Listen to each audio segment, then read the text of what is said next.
Welcome to the Black Knight Nation podcast. I'm your host, Sal Introdonato. The Black Knight Nation podcast is sponsored by Higher Echelon. Higher Echelon is a company run by Joe Ross, former Army fullback, former Army assistant coach, former Army officer. We appreciate Higher Echelon sponsoring this podcast. And we have Steve Anderson, co-host here tonight with a special guest, former Army linebacker, played in the 80s, Troy Lingley. Troy, thanks so much for joining us. It's my pleasure. Troy, if we can go ahead and start and just kind of tell us kind of your path from, high school, what positions you played in high school football, and then what did, first off, who recruited you? Who's like kind of the face of Army football for you, and what they told you about the academy and what your knowledge of it, and just kind of tell us how you ended up on our day. Yeah, I'd be happy to, Steve. I went to a small Catholic school in East Central Illinois and played fullback and linebacker there, and was having some success. And first heard from Army in my junior year, and Dick Dullahan was recruiting me. He had been a very successful high school coach in Indiana, and he was on the staff at Army. And I remember getting a big, thick envelope from Army, and I wanted me to fill out all this stuff. And look, I was kind of a cocky high school athlete, and I was hearing from a lot of other schools. And I looked at that, and I didn't know anything about Army. I thought, why in the hell do I want to fill all this stuff out? And so I just kind of set it off to the side. And frankly, I didn't think anything about it. And it was having quite a bit of attention from some Big Ten schools and some MAC schools. And then halfway through my senior season, I broke my collarbone in half. I ended up only playing 4 games my senior year, and a lot of those scholarship offers were turning into walk-on offers. And I was a tweener for my size. And I heard from Army, I think it was like in January or February of my senior year, sitting in study hall, and my coach came in, sat down, and said, "Hey, have you thought anything about playing football for Army?" I thought, "What are you talking about?" He said, "Well, if you're interested in playing football at Army, let me know, and the coach will call you at home this evening." I thought, "Sure, I'll talk to him." I'd signed a letter of intent with the school in Kansas, and but I wanted to play Division I football, and I wasn't going to walk on anywhere because my folks had said they wanted me to go to college, but they weren't going to help. And so it was up to me to make my way. And so this was on I think a Monday night, Steve, and I heard from Greg Gregory, who was on the offensive staff there, and he wanted to know how that packet was going that they sent me, how I was progressing along with that. And I would tell him, "Coach, I'm working on it. I'm just thinking I'm going to work on finding it." And he goes, "Well, what about your congressmen? Has their committee met to see about getting nominations to the academy?" And I said, "I have no idea." He goes, "Why don't you call them tomorrow when you've got a break in class and find out if you're on their list or if their committee has even met yet?" And I said, "Sure, Coach, I'll do that." So I called him knowing full well I wasn't going to be on the list. I'd not submitted anything. And he called me back on Wednesday, he called me back Tuesday evening. He said, "Well, did you talk to your congressman's office?" I said, "Yeah, I did talk to their office. The committee's met and I'm not on the list." He said, "Well, you just keep working on your end and we'll work on our end." And then Friday in the mail, I had a letter from my congressman's office saying, "Congratulations on your nomination at West Point." And so I thought, well, I think this might work out. And so I went ahead and did get the rest of the application and everything else completed. And then Coach asked me if I thought about going to the prep school. So we don't redshirt here at the academy, so we use the prep school as a way to help give guys a year to grow and mature and that. And I said, "Well, does it cost anything?" He's like, "I said, I had to pay my own way." He said, "No, actually, you get paid. You get paid more there than you do going to West Point." I thought, that sounds right. Even better. Yeah. And so I went to the prep school, which was probably, I look back, that was probably one of the best decisions I've ever made in my life. because it really set me up for success going on to the academy. And I don't know, candidly, if I had the maturity to have made it going straight to the academy. Yeah, I would have, but I don't know. I think that's I think that's definitely an important thing. Like they talk about it as their redshirt year, but more than anything, it's a year to mature, right? Like as an adult. I feel the same way, Troy. I think if I would have gone to West Point directly, I feel like I would have not given it probably the full attention that it deserved. I probably would have looked for ways to get out, or just said this isn't this. It was a very good bridge. Almost like how we use it for active duty soldiers that want to be officers. A great bridge to go to school. Especially in your case, Troy, with a broken collarbone your senior year, I'm sure you felt like that's a great opportunity for you to put that completely behind you and get back to 100% before you show up on the big stage. I do have a question about your application. I don't know when they changed it, so I'd be curious to find out what is it. Did you have to throw like a basketball from your knees on the basketball court or anything like that? All right, so we probably did the same application. Okay, so I never had to call a congressman. I just found out, they just told me, hey, you got a presidential nomination, you're good to go. And I was like, I don't even know what I did there, but pretty cool. Pretty cool that it's got to make you kind of feel good and kind of gain trust in that coaching staff, though, where you call on a Tuesday and they're like, yeah, you're not on the list. And then in 3 days' time, they're saying, hey, congratulations on your nomination to. It's got to make you feel like, man, they really want me, or this is a organization that gets things done. I did. Yes, that's exactly how I felt. I will tell you though that those feelings they didn't have a long lifetime though.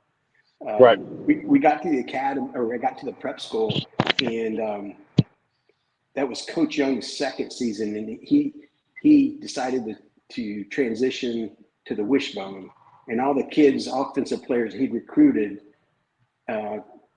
were for pro style offense, and that's so we had these guys trying to run the wishbone down at the prep school, and it wasn't working out. We were not good.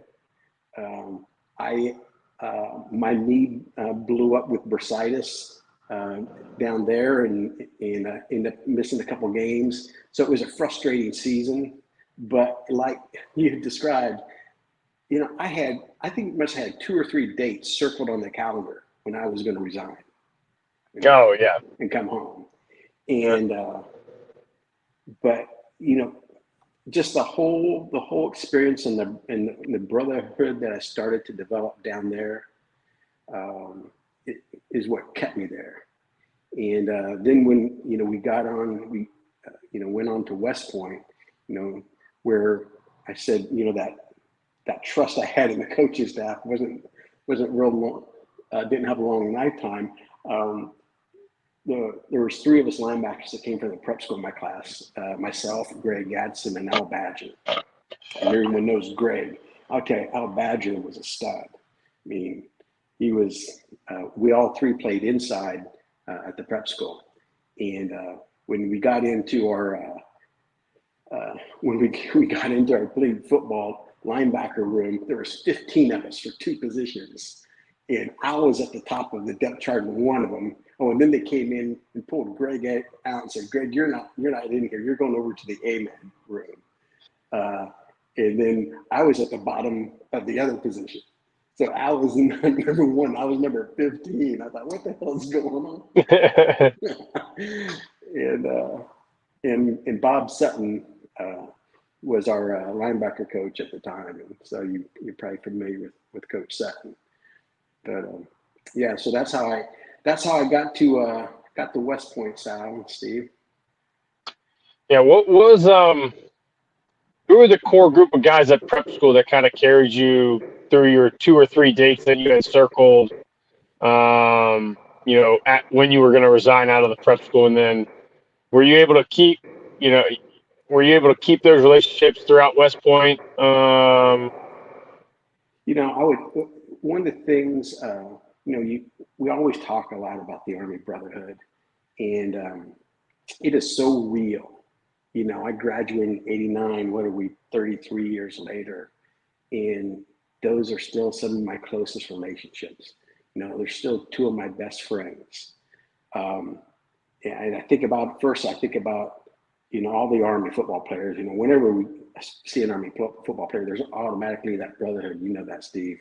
Yep. And then I think about, my teammates on that 88 team, my senior team. And then I think about my classmates in that class. But Greg Gadsden and Chuck Schrutzman, those are two of my closest friends. And when we started the prep school, there were 64 of us on the team.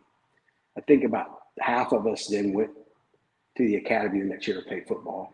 At the end of those 5 years, it was just the three of us remained. Wow. Chuck, Greg, and myself from the prep school. Wow. We're the only ones that made it all the way through. Thank God. Thank God we don't have that attrition rate still. Yeah.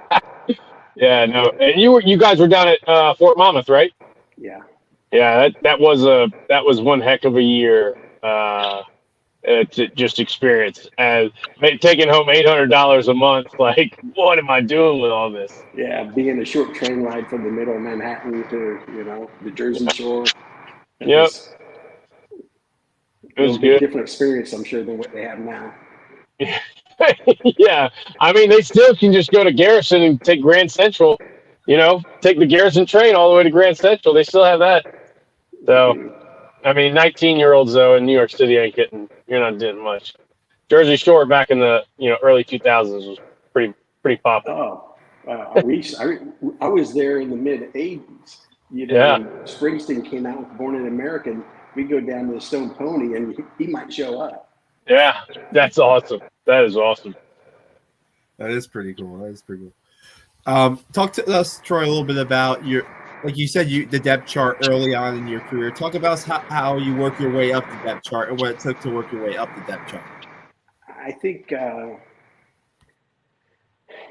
it's just persistence and resilience, and you're not going to quit.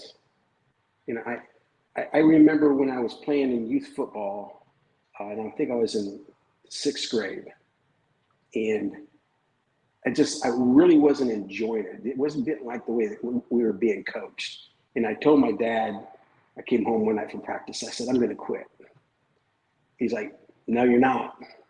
You don't have to play next season, but you're not quitting. You're seeing this through.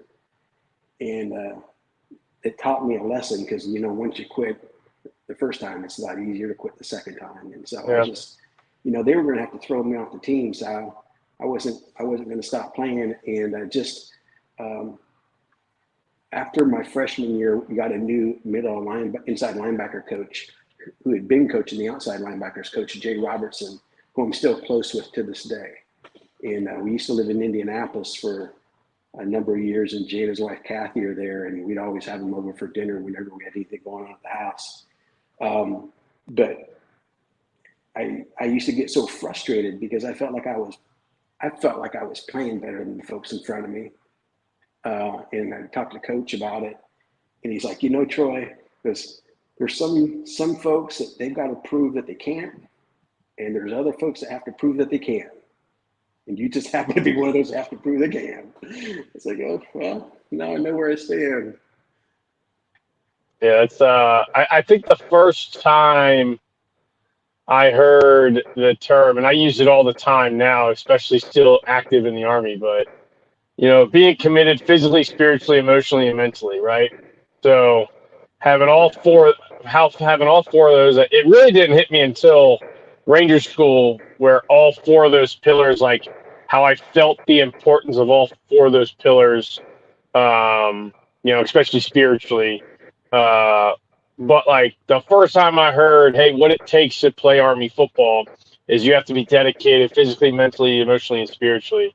And you can talk about it mentally or spiritually, but that I will not quit mentality, that spirit inside of you that keeps you fighting in the books to understand the playbook, on the field to get extra reps when everybody else goes in for showers, or getting out there early to make sure you're warmed up before warm-ups, all that kind of stuff that you hear about all the great athletes talk about. You don't really appreciate until you're at that spot on the depth chart where you're like, okay, I'm one of the, at least coach told me I'm one of the guys that has to prove it. So, it won't be on anybody else to know that I'm showing up every single day. They're going to see that at least. And I think, when you talk about, it gets easier every time you quit. If you quit once, quit twice, it's almost infectious, contagious. So, definitely something similar my dad told me at the prep school. When I got in trouble after a great prep school season, I got in trouble for underage drinking, and I was like, dude, I'm out of here. Like, every freshman in college is drinking. Okay, so why am I now basically grounded for 3.5 months? Like, I couldn't leave my room. I could only go to the gym and eat food and go to school. And my dad was just like, well, you weren't going to quit before you got in trouble, so do you want to quit because you got in trouble, or do you want to quit because you don't want to be there anymore? Are you running from something? Right? Are you running to something? Yeah. Yep. And another thing he said is like, that's weird because you haven't quit anything in your life up until this point. And he was like, you sure you want to start now? And I was like, no, I don't. He's like, you're just venting, aren't you? And I was like, yeah. He was like, that's fine. He's like, but you're not coming home until you graduate.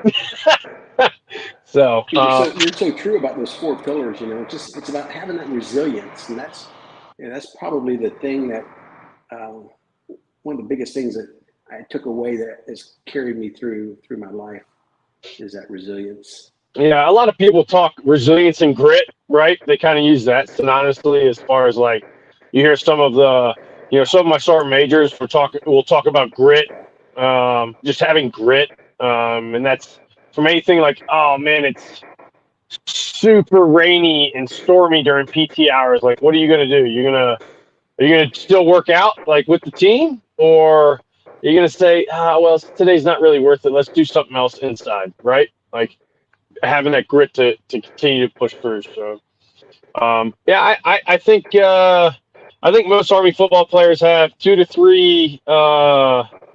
What'd you call it? Refrat or dates that they were going to leave every year at the academy. So, but like you said, I'd love to hear from Chuck. I know. I've been following Chuck, and I've talked to Chuck several times. I mean, he is talk about just a great man, and talk about resilience. But yeah, having Chuck and Greg as your battle buddies, I'm sure there was no time for slacking at any point throughout your time there. Oh, I can tell you some stories. Go ahead. I like. It's funny. When I look at Greg now, because Greg's a big guy. He was, if you look at his pictures when he was playing, he was nowhere near the size that he is now. And that guy used to hate to go in the weight room. He was like allergic to the weight room. But we got him in there, and Chuck would get him in there. And I could tell some stories about Chuck too, but no one's watching. I'll tell them, right, Sal? We were down at Fort Jackson in the summer before our junior season, doing what was called CTLT. I'm not sure if they have that, or no, it was DCP, where we were in a drill cadet program, and we were living down there in the barracks. And man, Fort Jackson in the summertime, hot, humid. And that's where we got introduced to chicken wings. And this lieutenant down there that was taking us around, took us to this chicken wing place. And we'd stay out too late, eat chicken wings and drinking beer down there in Columbia, South Carolina, and then have to get up and run PT in that South Carolina sun and start sweating chicken grease. It's tough. But Chuck was down there. He was part of our group, and there was one of the nights we stayed out kind of late, and the next morning Chuck was having a little trouble getting out of the rack. And I went downstairs, and the trainees were forming up. I went back up. I said, Chuck, man, you need to get some respect for yourself. Let's go. and that has stayed with us now ever since then. We still use that. Get some respect for yourself. You talk to Chuck's kids, and they'll tell you the same thing because he's used it on them. It's great. That's awesome. Both Chuck and Greg, right, have been dealt some adversity, right, Troy? And I think I remember being up at an Army Football Club golf outing, and I think I remember seeing you there with Greg close by, and just be, like you said, that friendship that was born in Army prep. This is probably, say, 10 years ago, maybe, or so. And I just remember thinking about how strong that bond was between you and Greg. And I thought I knew a little bit about you and Chuck also, but like you said, they've been dealt a little bit of adversity, but those guys are 100%. The fighting spirit between those guys, right, is unmatched. Really, it's unmatched. I remember writing a story on Chuck Schretzman about the speech that he gave the Army football team. I think it was the year after they went 2-10. I could be wrong. Under Jeff Monken, I could be wrong. I believe it was that year where he gave a speech to the Army football team at the football banquet, and I'm like, holy cow. I mean, this is the fighting spirit that both of those guys have. I mean, maybe you can talk a little bit about that. Well, I can tell you that after Greg was injured, Chuck and I had made a vow that we were going to get him up to the golf outing that July, just 2 months after he'd been injured. That was our goal, was to get him up there, and we got him there. And it was great. We had a bunch of other teammates that showed up that year for the golf outing. We're all just so happy to have Greg with us because we thought we were going to lose him. And now, as you talked about with Chuck, just, man, the fight that he's putting forth here in this battle for his life, and just the example that he's setting for all of us, for his family, and I know that Chloe and Zach and Olivia and Stacy, his wife, are all very proud of him, as the rest of us are. I saw the clip. What was it, earlier this baseball season? I think, where he was inside the Phillies clubhouse, and there was I think his wife gave a little bit of a talk to the Phillies, and just to have that, it's more than just football, right? It's more than just professional sports with that, right? I mean, it's humankind, it's humanity, right? And just to have that. I mean, I watched that YouTube. I had it on a repeat, just listening to how powerful it could be, and I just look at, man, that like we talked about, your bond with those guys is forever. You guys still the saying, the chicken wing story it lives on and on and on, even on the Black Knight Nation podcast, right? And I'm sure you share a lot of football memories too with those guys, right? I mean, Troy, you were one of the captains of the 1988 team, the Sun Bowl team, and I think that team sometimes in Army history, might get a little bit overshadowed for some reason. But I was just looking at what you guys were able to do. 9-3 we didn't win our bowl game. Maybe if we won our bowl game, we'd be more remembered. Yeah, I mean, but that was Derek Thomas in Alabama, right? I mean, so that was I think he blocked the field goal and 2 extra points, and we got beat by 1 point. That guy, it's Derek Thomas. Yeah. If he wanted to block field goals, he probably should have. One of my favorite football players of all time is Derek Thomas. With all due respect, Steve. With all due respect. Yeah, no, he's incredible. But Troy, you talk about the bond. What are some of the memories? I know we just brought up the loss of the bowl game, but what are some of the memories, and then kind of like the feeling, the culture of the team while you were there, as far as like the big games won, and then what it was like in the locker room, post game, and share some of those stories about just what it meant to win at Army football. I'll do my best with that, Steve. Because I joke with some friends. I think, because I have classmates and even, friends from my company tell stories about when we were at West Point together. And I have to ask them, I say, was I there for that? Because I have no idea what you're talking about. I have no recollection. I don't know. I wish I was joking about that, but there's a lot of stuff like that I just don't remember. I think about how disappointed we were our junior season, how the team just didn't perform well. We had a lot of injuries, not to make excuses, but it was another one of those seasons where I think we went through 4 or 5 quarterbacks, and we didn't play well. We didn't play up to our standards. And I remember at that VST, I'm not sure if that's what they still call it, but where football players came in early from their summer before we started camp for some conditioning and just some bonding. And we had some meetings every night. And, the seniors, my classmates, we just really laid it out there that, what the expectation was going to be for the season, how we were going to play, how disciplined we were going to be, and how physical we were going to be. And I just remember that sense of commitment that we had for that 88 team. And remember the first game we went out to Washington, and we should have beat those guys. I thought we had them beat. We had a late turnover, and Washington held on to beat us, and we came back and beat Northwestern. But what's funny is I tend to remember the losses a lot more than the wins. I always think about, man, if we'd only done this, if I'd only done that. And we played coincidentally, they had the game in Ireland this weekend with Northwestern Nebraska. The 88 team played in Ireland in the Emerald Isle Classic, they called it at the time, against Boston College. And we were 21-point favorites against BC.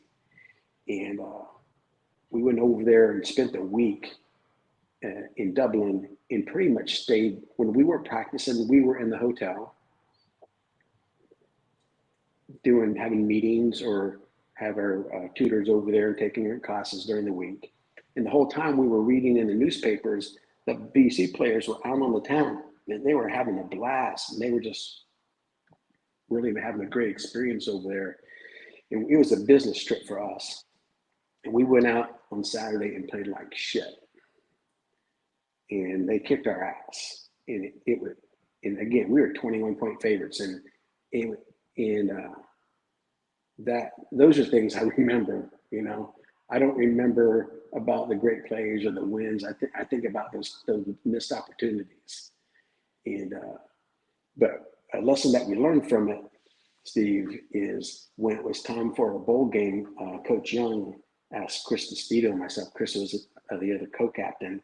What we wanted to do about curfews for the week when we were in El Paso at the Sun Bowl.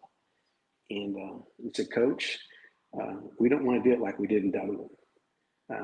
Said, we can have a curfew Friday night before the game, Thursday if you think we should, but Friday night before the game. The rest of the time, we're on our own, and guys are going to be responsible enough not to get in trouble. And when they show up for practice, they're going to be ready to practice. They're going to be at meetings. They're going to be where they're supposed to be. And for the most part, we did. No one got in any trouble. Yep. Now, I'll tell you, when I was standing in front of the defensive huddle for some of those practices, it was kind of tough to take the odors that were coming from some of the guys that had been out too late. But no one got in any trouble. We had a really good time in El Paso, and we played a pretty good game. We didn't beat ourselves unlike the other losses that we had that season. It just wasn't our day. Yeah, we had a pretty similar conversation with Coach Ellerson for our bowl game, as far as like, hey, all right, so what are we doing? What do you guys want? You guys are in charge. And he gave it to us. He gave it to his captains. He said, okay, you guys are in charge of curfew for the week. 10 o'clock will be the curfew the night before the game. So we just said, I think we were there for four nights. So the first 2 nights were free for all. The third night, I think we said 11 or midnight. It was like, let's not go all night 2 days before 2 days before the game, but we'll still, we can still do midnight. And then he had to stay on the last game, which we actually switched hotels too. So, well, we practiced at one stadium. I think it was like a high school stadium or something. And then we transferred hotels to kind of reset for the day before the game. So I thought that was a smart move as well to kind of like get everybody dialed back in. But yeah, no, it's weird because, my senior year, I was taking myself a little too seriously in the beginning where, I changed my diet up. I was like, all right, I'm not drinking this season. I took almost too serious, and I was playing a little too tight the first couple games against Eastern Michigan and Duke. And then once, I talked to my buddies and like, Steve, you never used to be like this, and that's not how you are. Don't put too much pressure on yourself, or don't change the way you prepare. And then I just started kind of, enjoying my senior season. I started playing better. So it's kind of weird how that kind of, that double-edged sword of preparation and business trip versus just getting after it and, playing loose, finding that balance. It's funny you say that. I've got a story about playing tight as well. Came out of the spring of my sophomore season and finally worked my way up the depth chart and found myself starting as a junior. And I remember Coach Young, we were at the hotel before the game, and he had this ritual where all the team would take a morning walk before we got on the buses. And at the end of the walk, he pulled me aside and tried giving me a pep talk about starting. And side note, we came back as 10 years afterwards, after we graduated, because Coach Young was being inducted in the College Football Hall of Fame. And so we had, after a game in Army, we had a banquet for him to celebrate him going into the College Football Hall of Fame. And I had a few words to say to represent our class. And afterwards, Coach Young, or JY, as we called him, got up and talked. He goes, Lingley, I wanted to cut you. But other coaches talked me out of it. And I was like, shit. I knew I was low on the chart, but I'm glad I didn't know that then. But anyway, so we were playing Holy Cross at first game of the season. And they had this guy that went both ways called Gordy Lockbaum. And some folks might remember him. He was on the cover of Sports Illustrated. He was being touted as a Heisman Trophy candidate. And anyway, I was playing tight. I was playing like crap. And this one play, it was a pass. The quarterback had dropped back, and he was rolling out, and I was dropping back in my zone. And he started coming up towards the line of scrimmage, and I started coming out of my zone to go up. And Lockbaum came and earholed me. And it just laid me out horizontal, right on Holy Cross sideline. And it was all I could do to get up and walk and find the correct direction to go back towards our sideline. Fortunately, someone else made the tackle, and it was fourth down, but I was able to make it back to the sideline. And I went from playing tight and not very well to just not playing very well. And as a result of that, I got benched for the next game against Kansas State. However, I had a teammate, another linebacker, that missed the inspection when we were leaving to get on the buses to go to Kansas State. And Coach Young was not happy about him missing the inspection. And after we got to Manhattan, Kansas, and got to the hotel, he announced that this guy was a starting linebacker. He's like, he's not starting today. And so I thought, shit, maybe I could start after all. And I did. And I played loose. I played loose from there on out. Yeah. And ended up starting every game my junior and senior seasons. But I don't know what would have happened if that guy hadn't missed that inspection. Who knows if I would ever saw the field again. Yeah. Now, Troy, were you close at all with Bill Lynch during that time? Yeah. Yes. Yeah. So, Billy was another prepster. Yeah. Yeah. Billy and I are still good friends. Yeah. Billy and Martha. So Colonel Lynch, as I remember him, was our like operations officer for the football team while I played. So huge mentor. Him and Colonel Gene Polka were just huge mentors of mine while I was at the academy. Yeah. Talk about saving me from myself. It was Captain Polka for me when I was there. Was he still teaching geography for you? Yeah, he was the head of the geography department. Yeah. Yeah, so he was Colonel Gene Polka at the time, but those two guys, and then Major Chad Bagley, who ended up continuing. I think he's still at the academy. He's the golf coach now, I think.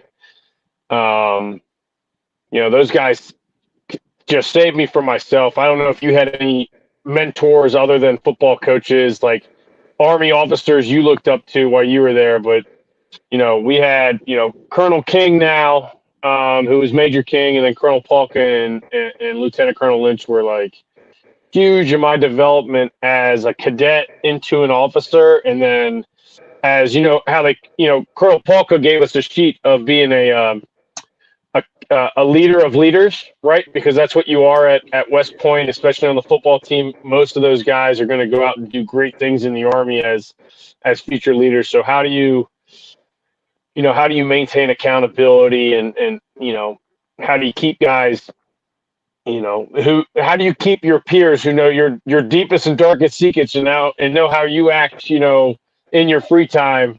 How do you make sure they stay in line and keep accountable? So those guys were huge in my development as a peer leader, and then as a leader on the football team. So I had to just throw out Colonel Lynch there for you. I figured you guys were close. I just didn't know 100%. Yeah, we were in the same company. We were only about 3 doors down from each other at the prep school. That's awesome. Yeah. To your question, Steve, Captain Polka was one of them for me when I was at the academy, and then Colonel Tex Turner, who was in charge of DMI, was another one, and Colonel Luchoka. Yeah, the 3 of those were mentors, and probably number 1 on that list was Captain Polka. Yeah, he helped keep things in perspective for me. Yeah, it's kind of funny how you talk about after you're talking 30-something years from your last game, and the ones that are sticking with you are the ones you wish you had back. And I immediately think of like Notre Dame, how we botched that at Yankee Stadium with errors, self-inflicted pains, and I just sit here as I'm listening, and I'm just like, man, I know that's going to be me, because that's just kind of how we're wired, right? Of constant improvement and the things that kind of stick with you. I can still remember the Wake Forest game, Steve, dropping back in my zone and saw the guy running square and turn around and boom, and the football hits me right in the chest and falls up to the ground. Those are things I remember. I don't remember my interceptions. I remember hitting me in the chest and falling to the ground. Right. Well, I do remember my interceptions, but I really remember what hit me in the chest. Oh man. Well, Troy, if you want to kind of, you kind of mentioned it, and then I kind of got us off target. So you're talking about at the bowl game, right? And you're kind of talking about how the way you guys are going to do business, and then how did, I know you didn't get the result, but how did you guys feel like you played in the Sun Bowl, and how did you think the preparation was? And because I guess 1980, were you just coming in for the 1985? So were you? So I was at the prep school, the 84-85 season. Okay. So it was, So I was there for 85-86 when they went to the Peach Bowl. Okay. Yeah. Yeah. So, I mean, the thing that we had to kind of navigate was, because it had been since 1996, since Army had went to a bowl, there wasn't a lot of recent evidence on how we were going to kind of approach this, right? So, but we knew, right, this was the first of many, so we wanted to get it right. You guys, on the other hand, you guys have had success. You have a veteran coach, that's obviously, one of the greats. So just kind of interested how that conversation went, and then how he kind of let you guys run the show, and then how you guys played in that bowl game. Yeah, we had, Army had been, that was the third bowl game in 5 seasons. And of course, Coach Young had been to bowl games, his previous stops too. So he had, he had a good framework for how things should be laid out. And we followed that. We felt, to your question, I think we all felt like we played well that game. It was so close, and no one really gave us much of a shot against Alabama. But I remember at the end of that game feeling like we had laid it all out there. Yeah. And one of our teammates and classmates, I know he felt bad for a while. He was the right tackle, that gave up those field goal blocks. But shoot, it's a team game. There are other guys there that could have got a hand on Thomas, but he was an all pro. I just remember at the end of that game thinking, that's the last time they're ever going to play football. Yeah. And a lot of mixed emotions about it. It was weird. I know this isn't told your question, but thinking about that bowl game, it was a really weird feeling at the time, because there was a sense of sadness, but almost a sense of relief too. Yeah. I think I think it just hits football players different times based off of win or loss as your last game, right? So mine wasn't until the next day when I got back on a flight after the bowl game, when I'm like, man, that's it. No more Army football. I'm just a cadet now. Like, I need to figure out what's next. Like, what's my next goal? What's my next mission? Get back after it, and I know, after our loss against Navy, I felt like, man, I just never beat Navy in my entire career. And I felt for those teams, man. I can't imagine. It's enough of a suck going through 4 years at West Point as it is. It would be a whole nother level of suck. Not beating Navy. Yeah, I went 0-8, man. Never beat Air Force, never beat Navy. Just like one of the it's like, man, not really.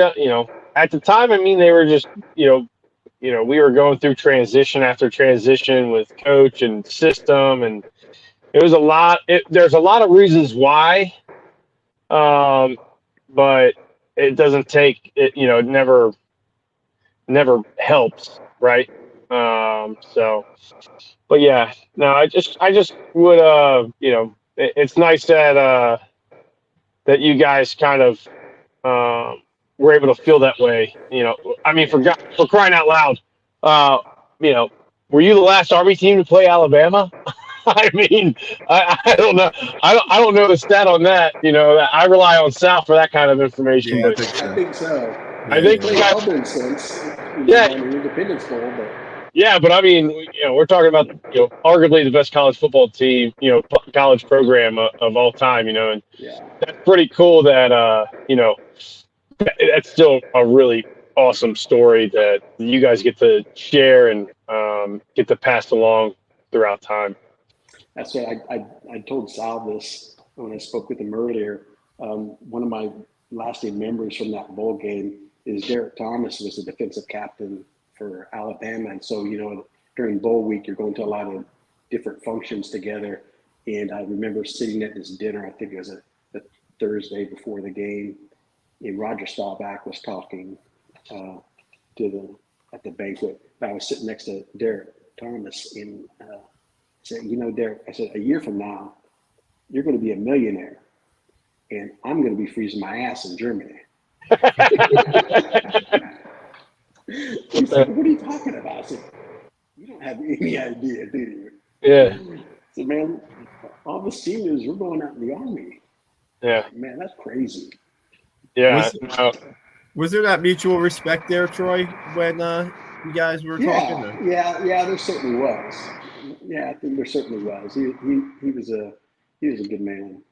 Yeah, I talking to other captains, just like our bowl game doing the thing. I think there's uh, a mutual respect, but there's an ignorance about it because they don't really know, right? Like it's just like they only know about going into the Army and serving from what they've seen, or maybe some of those guys have fathers or mothers that have served and they have a little more understanding and appreciation. But I always got the other than being told I'm going to die in Iraq next year, which was always the famous trash talk, right, of my time.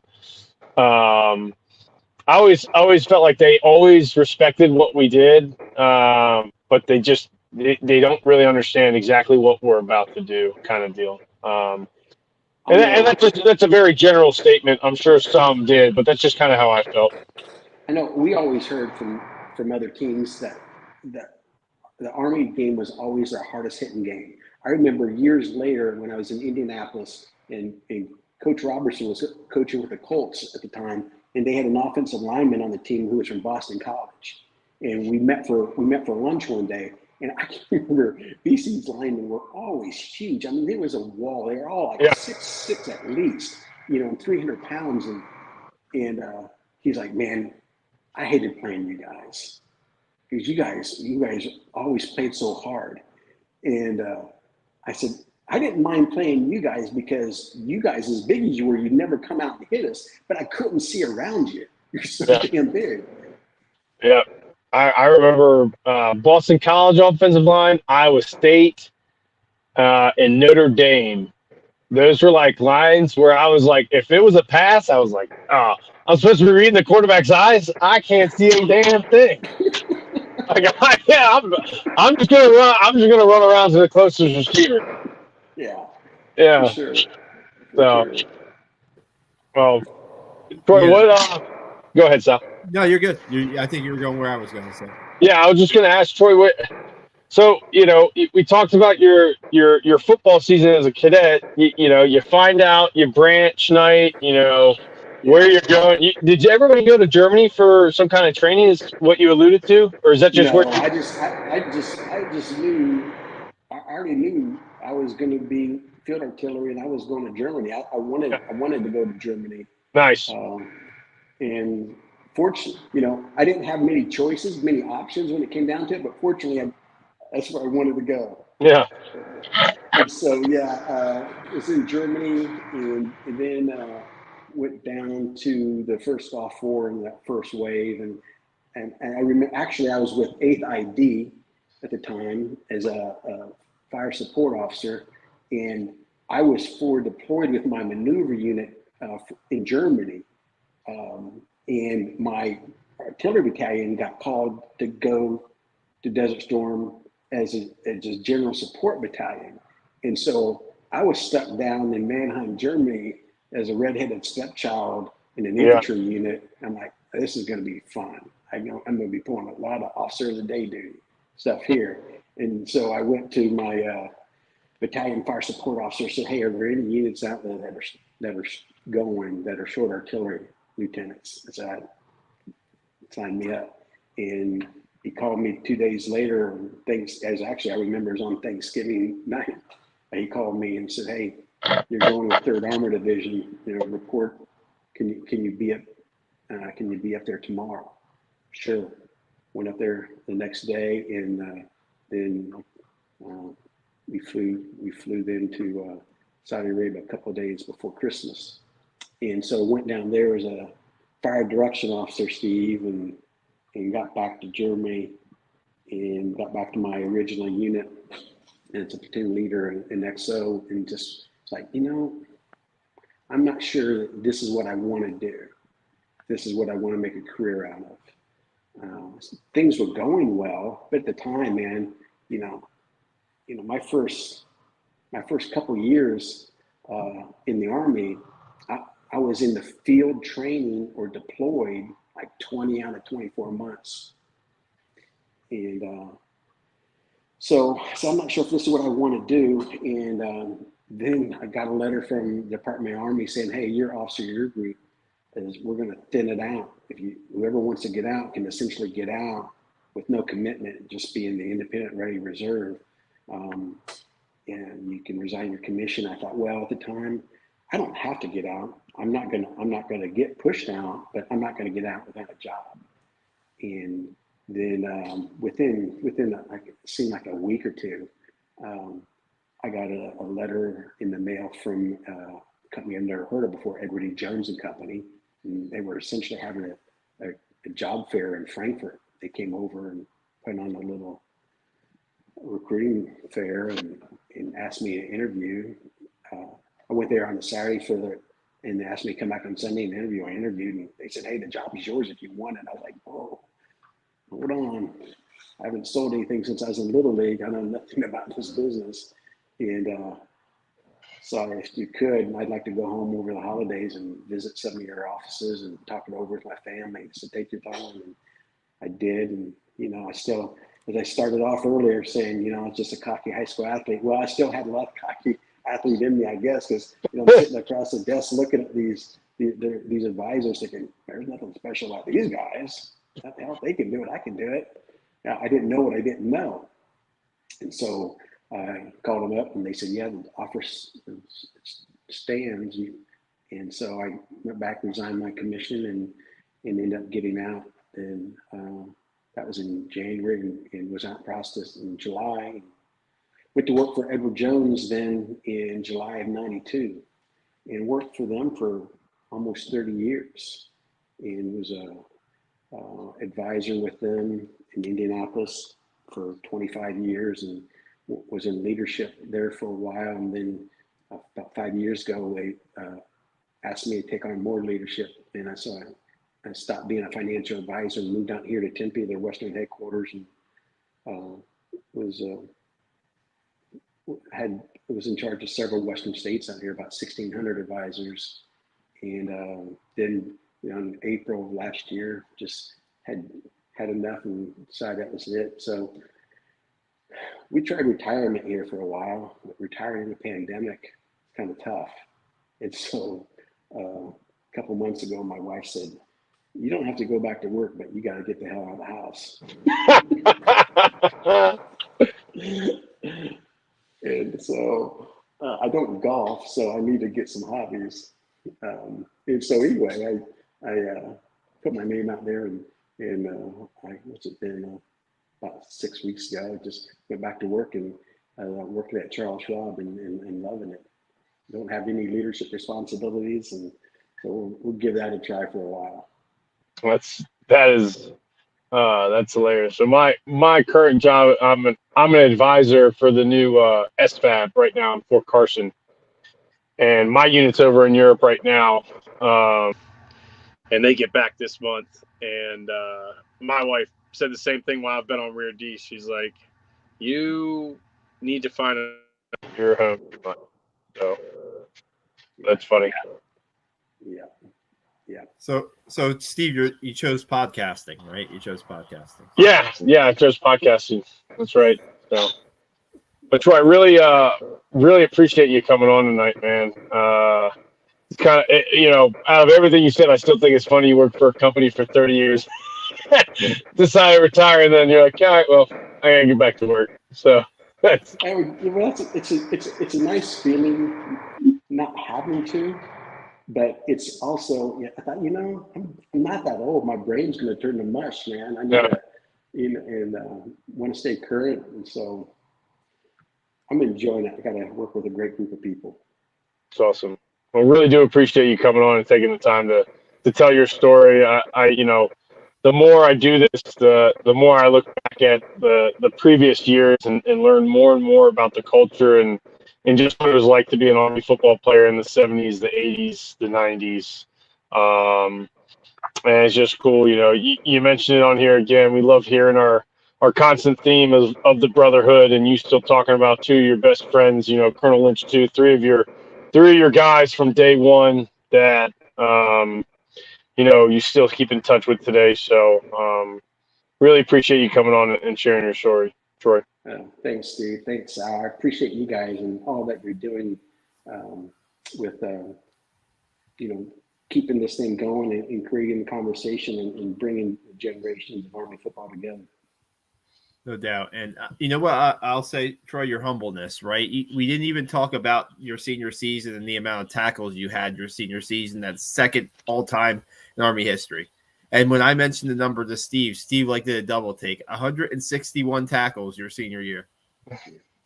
Yeah, that's an insane amount. That's incredible. Yeah. We really appreciate it. Guys, if you were watching our podcast, check out our YouTube channel. That's where we have our archive podcast. We just did a season preview with Connor Crean of Barstool Sports, Brendan in New Jersey, and James from Mass for Football breaking down the season last night. Check it out. Connor Crean, man, that dude's passionate. Connor's very passionate about Army football. 13-0 he has them this season, guys. So we'll see what happens on Saturday night in Conway, South Carolina against Coastal Carolina opener. I plan on being down there for the game. I plan on providing some coverage all over our platforms. Check out Black Knight Nation on Instagram, Twitter, Facebook, and also check out my personal pages on Twitter and Facebook, and you'll find a lot of content.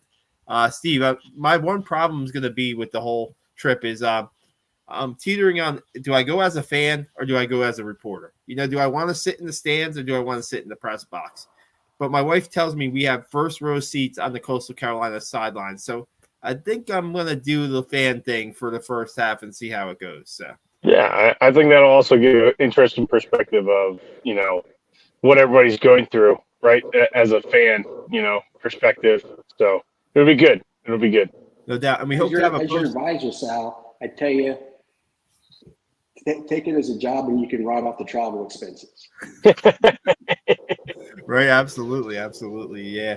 We really appreciate it, Troy. Thanks so much. And guys, like I said, check out our YouTube page, check out our Black Knight Nation website. Just the depth chart was released today for Army, and we have a couple guys. I have 7 guys going to make their first start against Coastal Carolina on Saturday. And one of them is a sophomore named Calvin Crumby. He's kind of replacing Eric Smith. So that's it. Just check that out. And we'll be back with another edition of the Black Knight podcast soon. And Troy, we appreciate your time. Thanks so much.